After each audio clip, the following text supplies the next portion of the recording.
Hello అందరికీ welcome to our channel మనవి Tanvi twin sisters. ఇక మేమైతే ఇక కాలులో కూర్చున్నాం, బయలుదేరడానికి రెడీ అయినాం. ఇక మనవి అయితే వాళ్ళ నాన్న అద్దాలు తీసుకొని పెట్టుకుంటుంది. ఇక తన్వి అయితే ఏకంగా డ్రైవింగ్ సీట్లో కూర్చొని వాళ్ళ నాన్నలాగా డ్రైవింగ్ చేద్దాం అనుకుంటుంది. ఇక కొన్ని రోజులు అయితే ఇక వాళ్ళ నాన్న కూడా అవసరం లేదేమో నాకు తెలిసి వాళ్ళ నాన్నని పక్క సీట్లో కూర్చోబెట్టి తన్వే డ్రైవ్ చేసేటట్టుంది. ఇక మనవి అయితే పొద్దున్నే బనాలు తింటుంది. ఇక్కడ నేను కట్టుకున్న శారీ ఎలా ఉందో చెప్పండి. చాలా డేస్ అవుతుంది, నేనైతే ఎప్పుడు 1 ప్లీటే పెడుతుంటే ఆఫ్టర్ లాంగ్ టైం అన్ని ప్లీట్స్ పెట్టుకున్నా. ఇదైతే మా మమ్మీ నా కోసం శారీ తీసుకొని మరీ వర్క్ వేయించింది.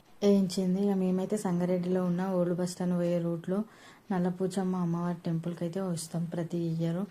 ఇక్కడైతే లైన్ అయితే చాలా పెద్ద ఉండే రోడ్ కానీ ఎప్పుడూ అవుతుంది దర్శనం అని అనుకున్నాం, చాలా తొందరగా అయిపోయింది. అంతకుముందు కూడా మా అత్తమ్మ ఇక్కడికే వస్తుండే. ఇక నా పెళ్ళైన నుంచి కూడా మేము ఇక్కడికే వస్తాము. ఇక అందరూ అయితే ఇక మనవి తన్వినే చూస్తారు వీళ్ళ ఆటను. ఇక మనవి అయితే ఆ బనానా పడేసి ఇక మళ్ళీ అమ్మవారి దగ్గర పోయి తీసుకుంది. దర్శనంకి వెళ్ళినప్పుడు ఇక వాళ్ళు ఇచ్చారు అమ్మవారి దగ్గరికి వెళ్ళి తీసి మనవికి. ఇక తన్వి అయితే ఇక నూనె పూలలు తింటుంది, ఇంట్లో నైవేద్యంకు చేసినాయి. ఇంకా అస్తవల్లిలో ఉన్న శ్రీ రేణుక ఎల్లమ్మ టెంపుల్కి వచ్చినాం మేము. ఇక అక్కడి నుంచి దర్శనం చేసుకొని, ఇదే రేణుక ఎల్లమ్మ టెంపుల్ ఇది. ఇక్కడైతే ఇక బావ నాటుకోడుని పట్టుకుంటే ఇక మనవి తన్వి కూడా నేను పట్టుకుంటా అని అడుగుతుండ్రు. ఆయనతో పారిపోగలదని ఇక బావ ఇస్తలేడు, ఆయనతో పొడిస్తే మళ్ళీ ఏడుస్తారు అన్నట్టు. ఇక ఇక్కడ అత్తమ్మ బావ అయితే ఇక దానికి కళ్ళు తప్పిస్తుండ్రు. ఇక మనవి తన్వి అయితే ఇక కొంచెం సందు దొరికితే చాలు ఇక ఆడుతూనే ఉంటారు వాళ్ళు ఎప్పుడు. ఇక నైవేద్యంకు తెచ్చిన అన్నం కొంచెం మిగిలితే ఇక తన్వికి వేసి ఇచ్చినాము తింటా అంటే.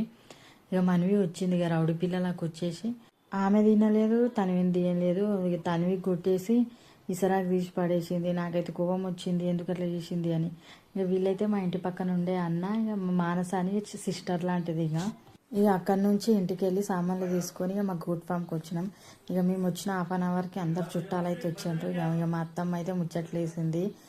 ఇక్కడ మా అక్క ఇక మా వదిన అయితే అన్నం పెట్టిండ్రు, రైస్ చేసిండ్రు.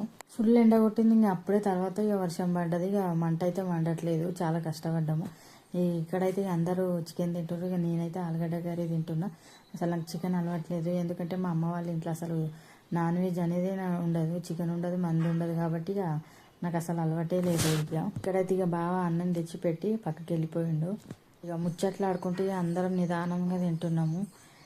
ఇక తిన్న తర్వాత అయితే ఇక బావ అయితే ఇక బాక్సులు పెట్టిండ్రు. ఇక పిల్లలు అందరూ డ్యాన్స్ చేస్తుండ్రు. ఇక అందరం కొంచెం సేపు ముచ్చట్లు ఆడుకున్నాము అట్లా ఇట్లా అని. ఇదే అబ్బాయిగా ఇక మనం గూట్ ఫామ్ వచ్చేసి ఇది హాస్పిటల్ పక్కన ఉన్న గొల్లగూడెం విలేజ్లో ఉంటుంది. ఇది మా అత్తగారు రోడ్, అంటే ఇక మా ఊరే అనుకో. ఇక రోడ్కు మెయిన్ రోడ్కు ఉంటుంది, సెకండ్ బిట్లో ఉంటుంది మన ఫాము. DBR అగ్రో ఫార్మ్స్ అని ఉంటుంది. ఇక మా అత్తమ్మ అయితే ఇక తిన్నామన్నా అన్నం పడ్డదని మొత్తం క్లీన్ చేస్తుంది.